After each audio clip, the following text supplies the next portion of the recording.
It's never too, well, I guess they say it's never too late to go back to school. It's never too late to do a lot of things. But I came across this story and I thought, wow, this is just one of those stories that you look at and go, could this have worked out any better?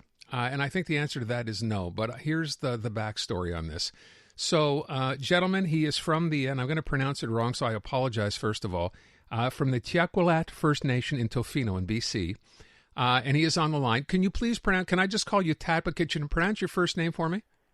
Yeah, my name is Tatt Charlie. So just Tatt Charlie is okay? Yeah, that's fine. Okay. And my ancestral land is at Tattuuskulth. Tattuuskulth, okay. Yeah, it's a little bit of a tongue twister, but there you go. Tofino, an outline area. All right. Near Tofino. Thanks, Tatt. So let me start by asking you, because I read the background, and the deal is you never got to finish high school. In fact, if I read the story, you were expelled from high school, right? Yeah, that's correct. So what happened? Well, it was just a series of things at the school that I was attending that it kind of escalated where I was sticking up for other students, which isn't not supposed to do apparently, and it just got escalated where they asked me to leave school, so I had to do it. And did you think at that point you were done with school forever? I know you eventually went on to have a family, raised kids, worked different jobs. You thought you were done school-wise? Yeah, I had written it off. There was no way at that time that that kind of institution worked for me. So work was obviously the avenue, get as much experience as you can.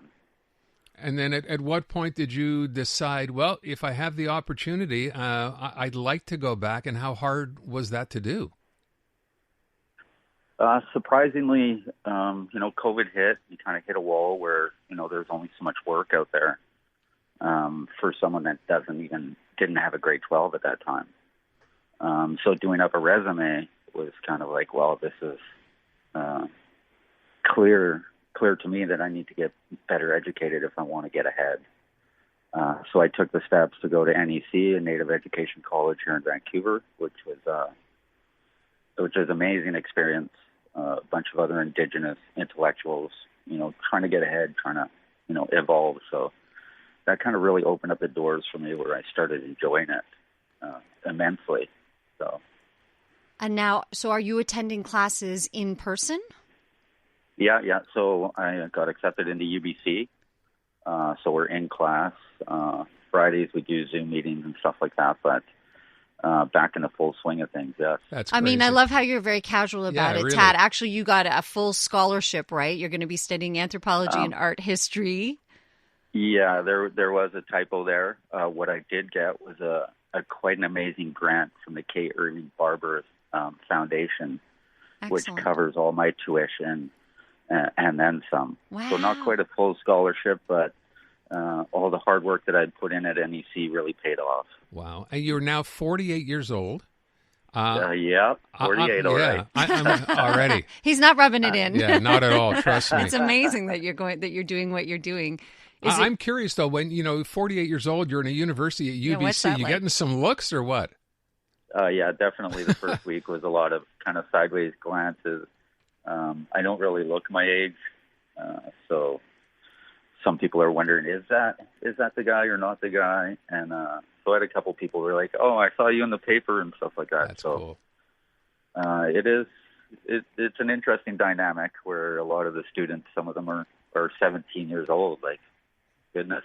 And Tatt, how did that feel for you to be, the oldest student there, but it's a dream come true for you? Were you nervous? Did you feel like a fish out of water, or did it feel good? It felt right. Everything feels right about me doing this.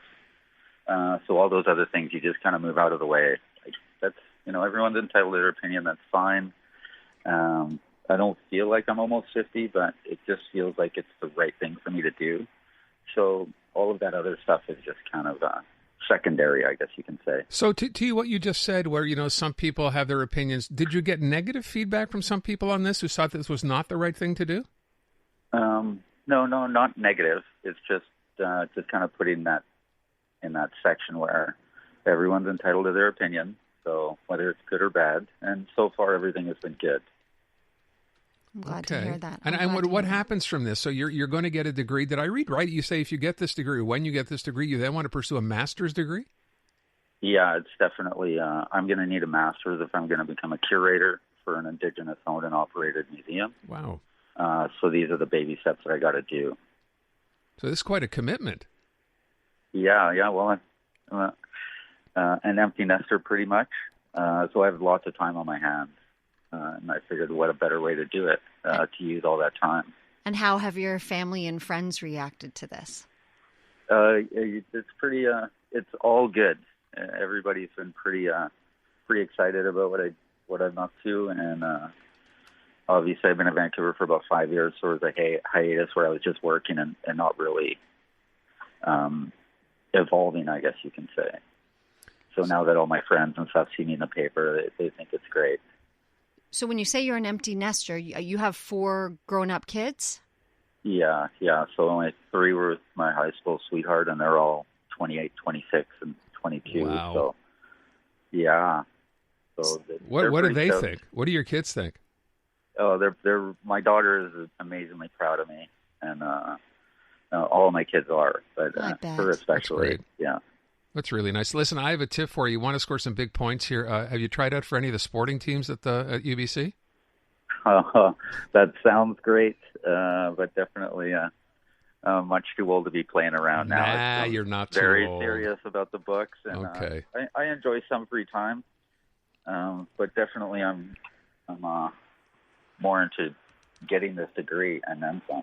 Did you ever think it would be like this? I mean, you go back at 48 years old, and you've never been to university before, so you don't really have an idea of what it's going to be like. How much of this is a complete surprise to you, or did you expect it would be what it's turned out to be? Oh, that's a good question. There is some surprise moments, and then others, like I've already walked through UBC and kind of got a feel for it. Mm-hmm. I'm a big fan of their museum.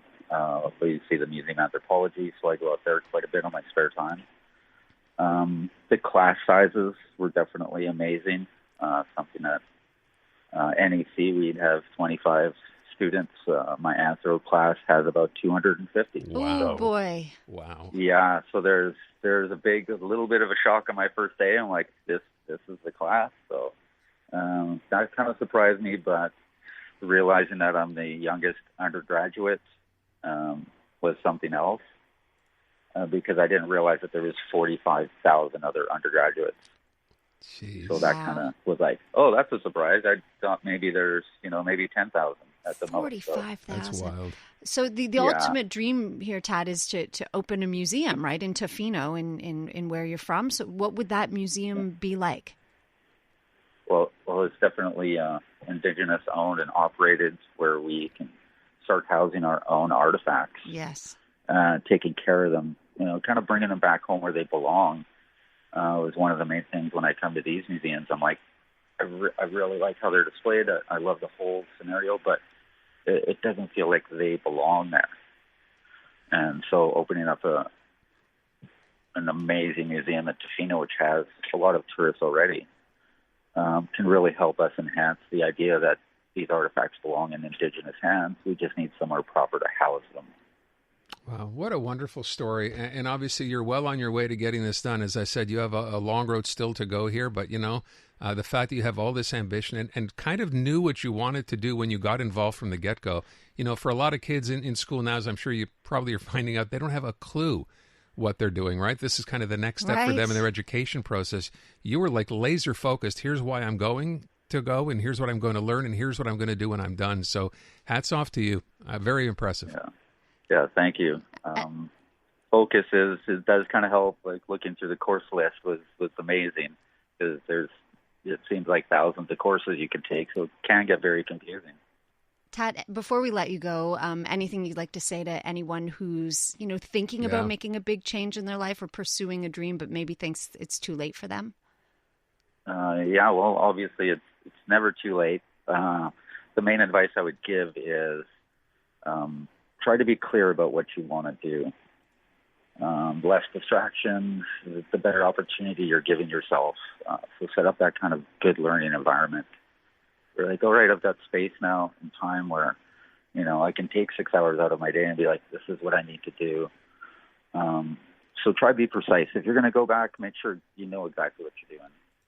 Good for you. Great story. Well done. Thank you so much for being with us, and best of luck to you on this journey that you're on right now. Thanks again. Oh, you're welcome. Thank you so much. You bet. Take care and have a wonderful day. You too, Tat. Tat Charlie out in at UBC. Hard not to like that guy. Getting it done. What a great story.